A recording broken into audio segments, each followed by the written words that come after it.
All right, we are live from a kitchen table in Shelby Township, Michigan for On the Button. Hey. All right, so this is Ben Moffitt over here. I'm Ben and Ponke. Let's jump into some UFC talk. What's up, motherfuckers? We'll talk a little preview of Saturday's UFC 208. If you aren't already sick of us. Yeah, and you are, but still. It's our second show, and you're already sick of us. If they have to listen to the first one to be sick of us. One tear slowly rolls down the cheek. We'll get there. So far, we have 9 listeners, and I was 8 of them. I was 0 of them. All right, so the Tibura and Willis fight, we were going to say... So Tibura was going to fight Henrique. Wilson. Is it Willis? Yeah, you're right. Willis. It's Willis. So Tibura was going to fight Henrique, and then Henrique had to pull out for some injury. Was it injury? I think. So then this Willis guy was going to have his debut. He had a terrible record, so it was probably going to end up just being a setup fight for Tibura. Yeah. And then what happened with Willis? Willis is the first heavyweight to pull out of a fight because of a weight issue. Huh. So is he like He's probably over and couldn't cut down to 265. Wow. In time. I thought maybe he was under and maybe he fights late. I have no idea who he is. It's like Walt Harris. What's his face? Fortuna fought last week. There's no way that this was because of a weight issue under. Yeah, that's true. Touche. That's hilarious though. Well, that would have been good because Fortuna knocked Hamilton the fuck out. Hell yeah. So he was heavy. He was really heavy. This Willis guy. Yeah. If you're not cutting down to 265, you're doing something wrong. Huh. Well, so that fight's scratched, but the rest of it's still on. Let's see. Which is good because most of the time we lose like 1 or 2 of our favorite fights. Yeah, that's true. Into a card. I guess the fight I'm most excited about is the co-main. So I'm glad that's still up and running. Oh yeah. Oh, it's so interesting and exciting. That's such a tough one to pick. Are we doing predictions? We're doing some predictions. We'll throw some predictions in. All right. I know we're going to disagree on the main event, so let's... Interesting. Or are we? So we'll start off with... We'll just run through some of the lower card. Yeah, why not? Lower fights. Why the hell not? Glenn and Nover are the only 2 fighters that I don't know a lot about. Yeah, but I'm kind of confident that it's Glenn. Yeah, so is everybody. Nover really hasn't shown anything. I'm surprised he's still under contract, to be honest with you. I think it's only because he came in short notice against Barao. Oh, okay.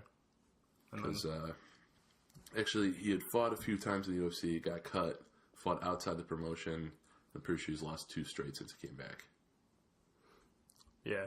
What about Glenn? What do you know about Glenn? Glenn, he was a champ for the World Series of Fighting. Oh, so... And he decided to come over. I think it was short notice, too. Could be wrong. But that sounds right. I think this is just... He's just out of his league. He's got the reach advantage. That's the biggest thing. I want to say it's the 3rd largest discrepancy as far as Vegas odds, too, of the card. Yeah. So, there's that. Really? Not Sousa Boch? That would be number 1. No, number okay. 2. Oh. Number 1 being Reyes and Sasaki. Oh shit! All right. Gotcha. And then, and then Glenn. Mm-hmm. Let's talk Ryan LaFleur a little bit. How old is he? Because I'm a little worried about him. 33. All right, he's not that bad. No, yeah. And Carnero's probably up there, too. Old as shit.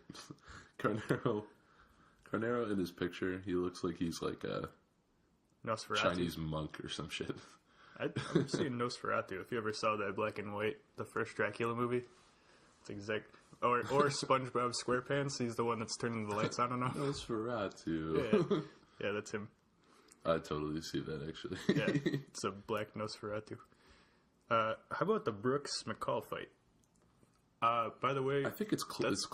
It's probably the closest to odds one, right? Yeah, it really is. Maybe it's ring rust for McCall versus a hot up and coming prospect. Yeah, 12 No, and 0. Brooks, I don't think you're attractive. Not that kind of hot. Oh. Well, no, he's not. McCall's mustache is hotter. So we got... I said that because I'm straight, Ponke. We're not going to go through and tell who's going to win based on who's more attractive. Okay. Well, there goes 20 minutes of my conversation. But... That's why your nickname is Pretty Gay. Alright, so... Did you make a pick on that fight yet? Or are you back and forth?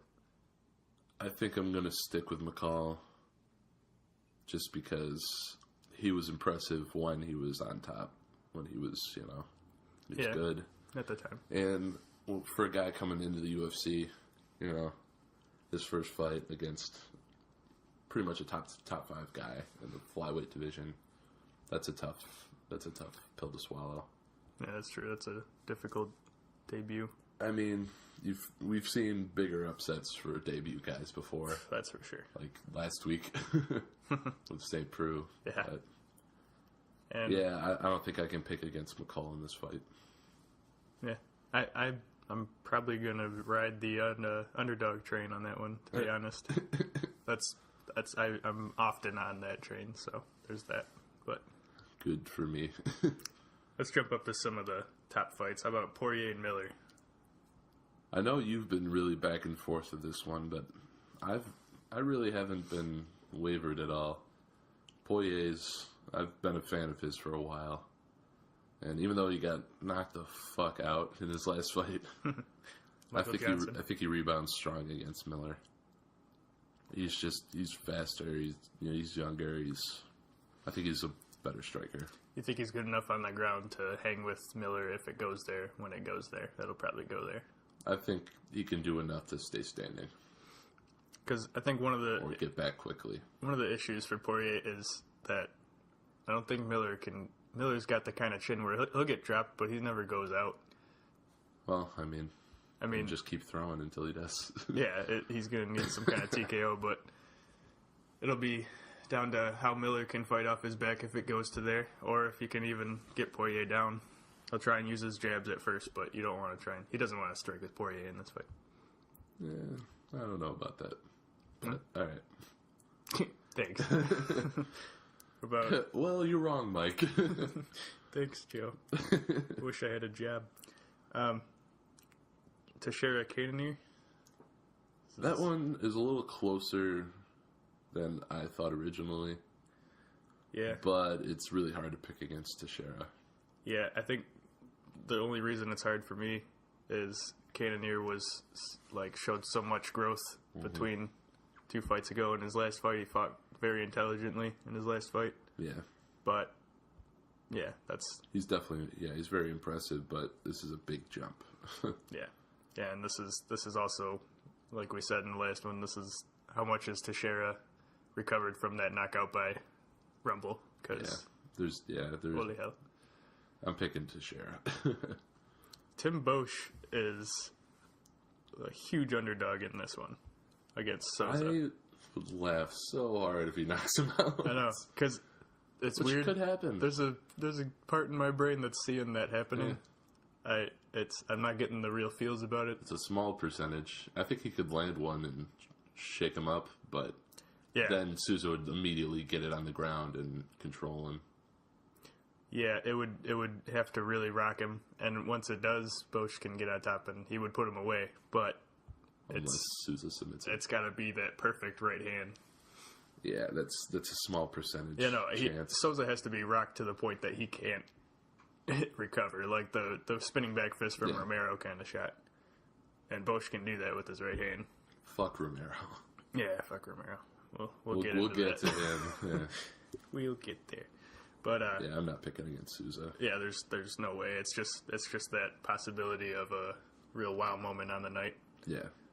Which is, well, it'll be very exciting in the beginning. And Souza has come out and said he's very conscious of Bosch's power, and he's going to be very patient on that fight. He said that there's way too much on the line for me, Yeah. they've been kind of bad to him on the fact that, one, no one would fight him, and then two, he's, that for that reason he can't get a shot. So if he loses the Bosch, that really drops him down. So he's just got to go and get the W on this one. So. Oh yeah, big time. What about Silva and Brunson? We spent a while on this one last time, but it deserves a while. Still hard, yeah, because it's basically, I think the fight's gonna go how Brunson comes out. If he overextends like he did last fight, he loses. But if he sticks to a strong wrestling base and follows Cormier's model for beating Silva, then he can win. Yeah, that's true. Cormier did do it perfectly. Silva still has enough in the tank as a striker to be better on the feet. Yeah, he, unless he's drastically changed his approach to what he's going to do, even since he's been back for a few fights, Silva's just got to get the counter knockout. He doesn't have the aggression, especially in these new rules. Yeah. Which we still have to figure out if they're going to be implied this in New York. It should be. I'm sure they will be. It would be the first one this year with those rules. Yeah. But, yeah, he's going to need to get the knockout or show a lot more output, but that's just not... I can't see him doing it. That's not his game. It's kind of hard. It's kind of hard to pick against Brunson, especially the youth. And yeah. He was getting better with every fight until he thought, I can just go out and knock out Whitaker, but... Yeah. Almost did, but that was a brawl. It was fun. But yeah, that's gonna be a fun one. And then the one that we're probably disagreeing on. This one's close. I switched. I went to Duranemy. Oh, good for you.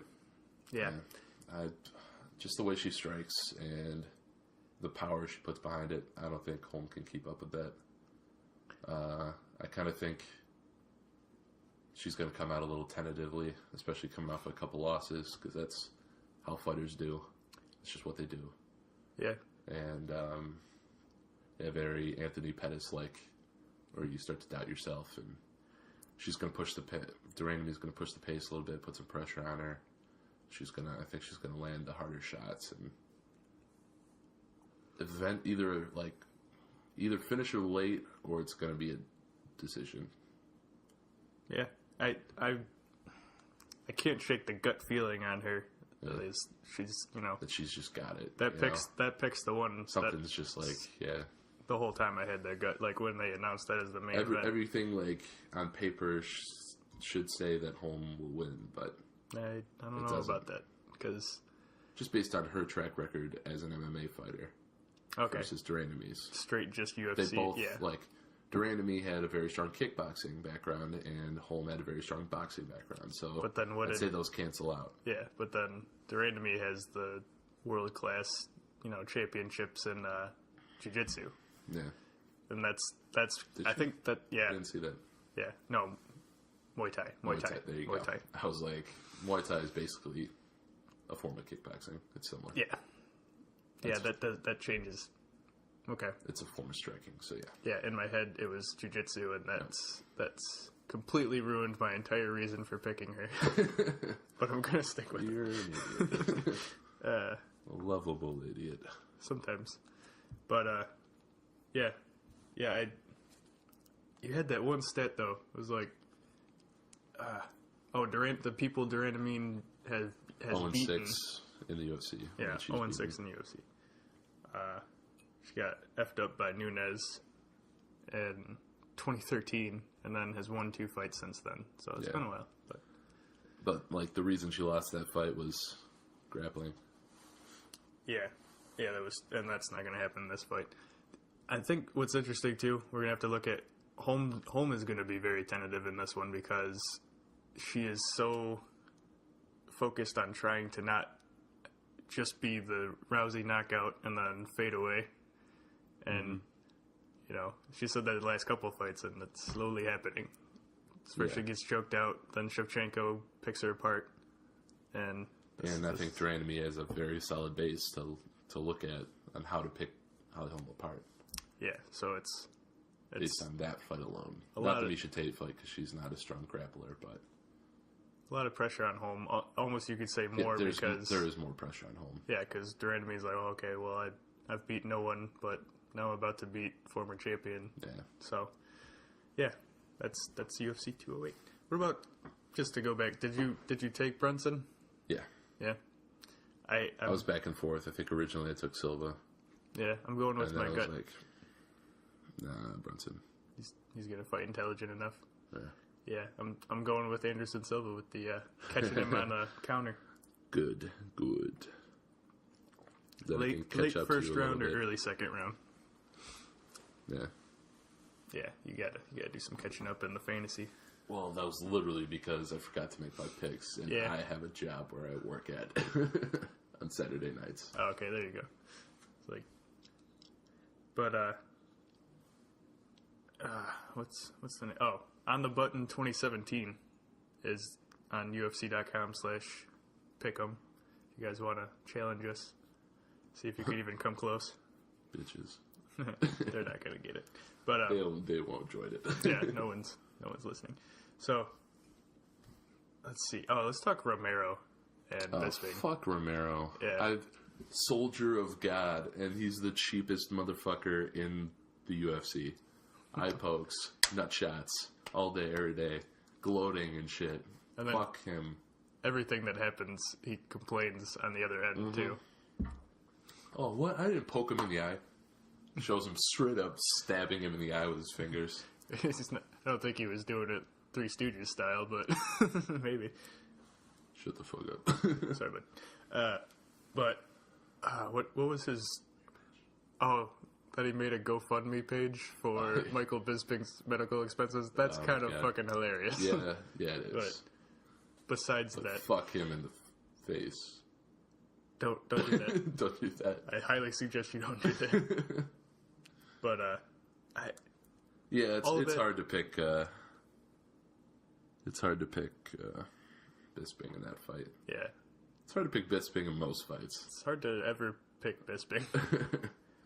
We kind of both had the feels about it against Rockhold because Rockhold looked just different He was just going in. He looked cocky as fuck. Yeah, He seriously was just like,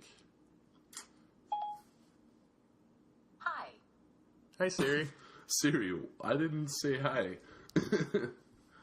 Go away, Siri. Bye Siri. All right, so That was weird. that Alright. was actually kind of terrifying. Hi.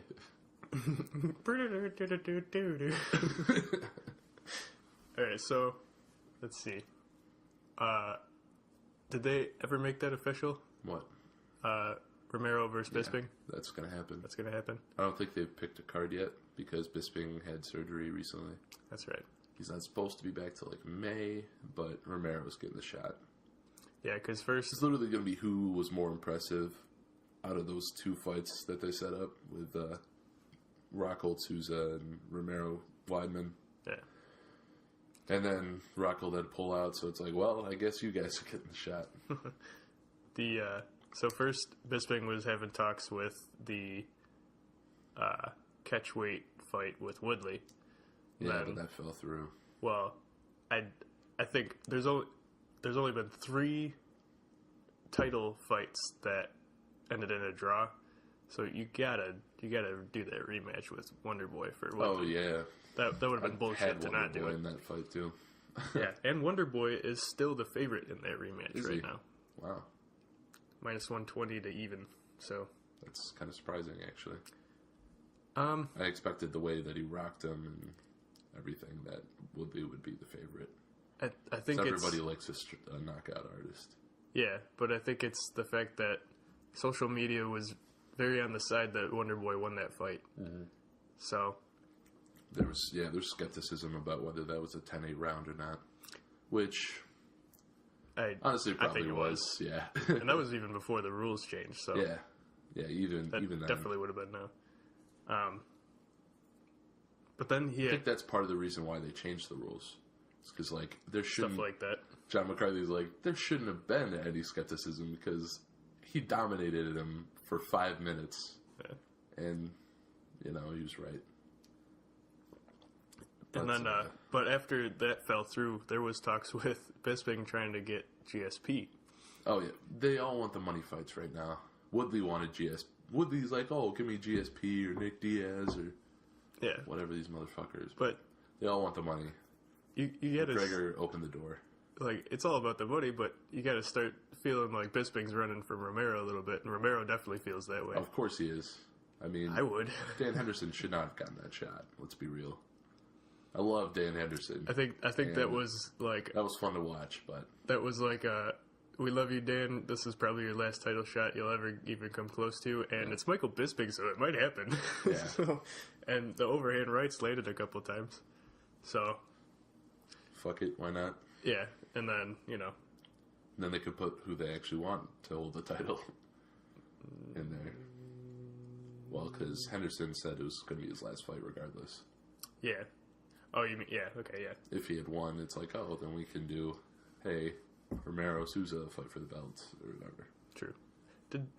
Did I hear that Bisping is saying his next loss and he'll be done? He was saying 2 or 3 more fights. But he's getting I think regardless. Yeah. Yeah, I bet you if he loses the belt, then he'll probably just bail. Call it a day. But unless he gets an immediate rematch, Which he probably won't. Souza would. Unless it was controversial, they won't. I'm going to start promoting for Souza because I feel bad for the guy. He's been fucking dominant for a while. I thought he was winning the Romero fight before that back fist. Oh, he definitely was. So, I confidently picked him in that fight too, and I was so pissed about it. But I think Weidman was winning against Romero before the flying knee. Yeah, me too. Yeah, that. The only problem is he got like nervous and he kept thinking, "Oh, I got to force a takedown, a takedown." So if I can ride him out for the rest of this round, then I'll win. Yeah, I can't take anything away from Romero. The timing on that was beautiful. And that was perfect knee. I remember like Weidman he was a sloppy shot, but his cut. That was bleeding more than I've seen anything. I was like, oh shit, that was bad. Yeah. We got worried for a couple minutes. Like they showed him for a few seconds. Like, oh shit, go to Romero. Mm-hmm. And I was like, that looked bad, but he ended up all right. I'm sure we'll see him back, but it'll be a while. Yeah, for sure. Let's see. Junior Dos Santos and Stipe Miocic 2 has been announced. I'm very excited to see that. Dallas? Yes, it's Dallas. That's exciting. I think that was the right move. Based solely, like, when you're talking about Verdum and Dos Santos as being the top 2 guys that were going to get picked for that shot. Dos Santos the Miocic Dos Santos first fight was amazing. I loved that fight. Right. Back and forth, they were throwing bombs, 5 rounds of entertainment. And then Miocic running back, boop. Yeah. Verdum on his face. Yeah. So I think it's hard to give.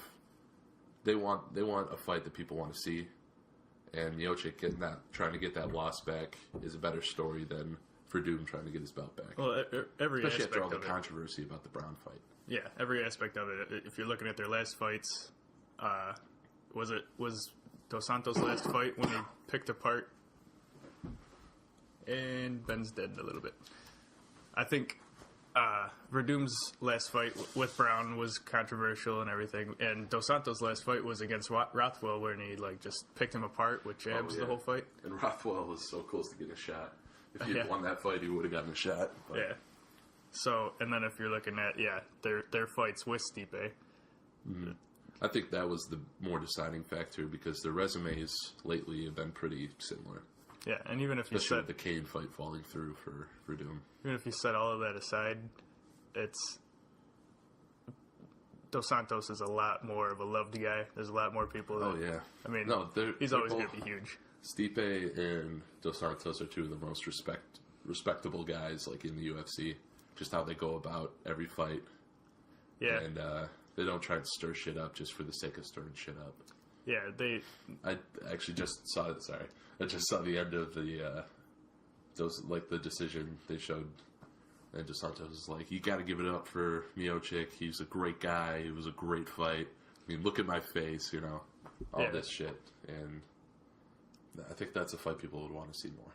Yeah, there's something about those guys I would compare Dos Santos to almost a Dan Henderson as far as that long time being there since, the early days. Yeah, very long time. And those guys, back then there was never any controversy or fight. Like, there was a little bit, like maybe the Tito Ortiz and Chuck Liddells and the Shamrocks and stuff, but for the most part, even with those, there was way more respect between fighters than now.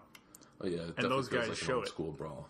Yeah, and those guys definitely show it. And I think Stipe thinks the world of Dos Santos. They both respect each other. They don't have to talk trash to get viewers. Everybody wants to see that fight. Definitely, no question about it.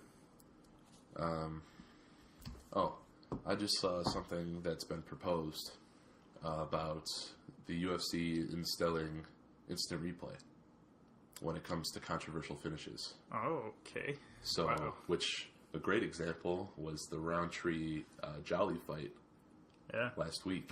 Yeah.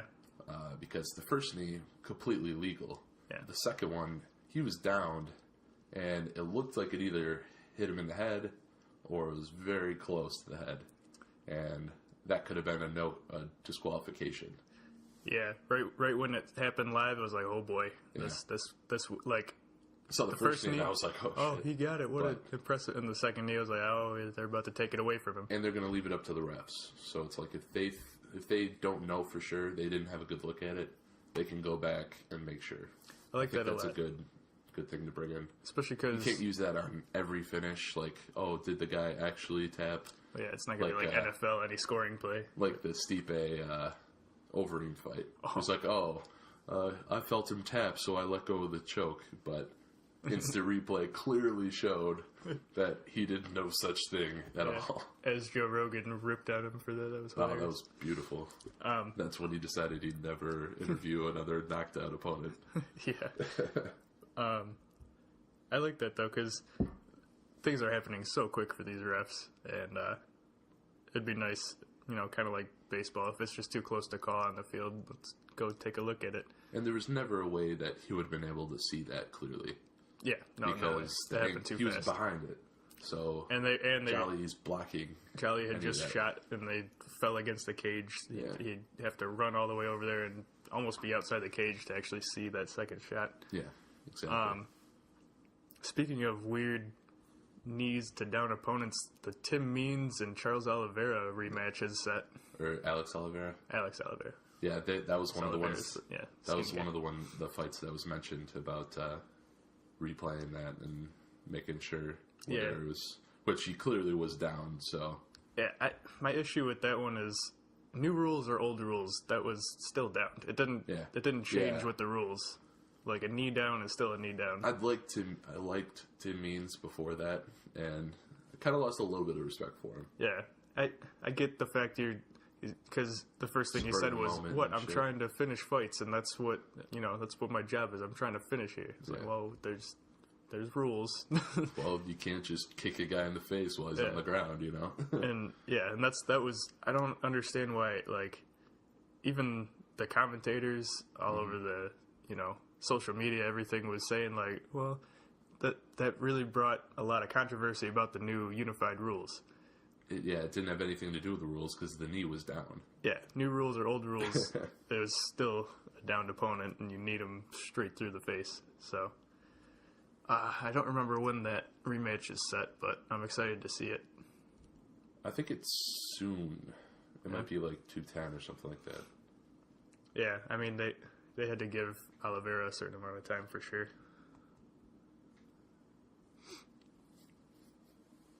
Let's see.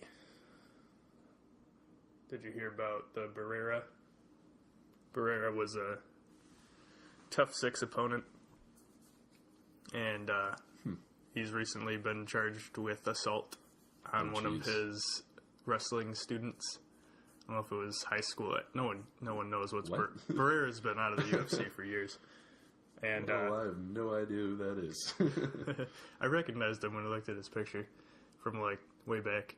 Okay. He was in the first video game. That's how I knew him. Ah. But yeah, it's interesting.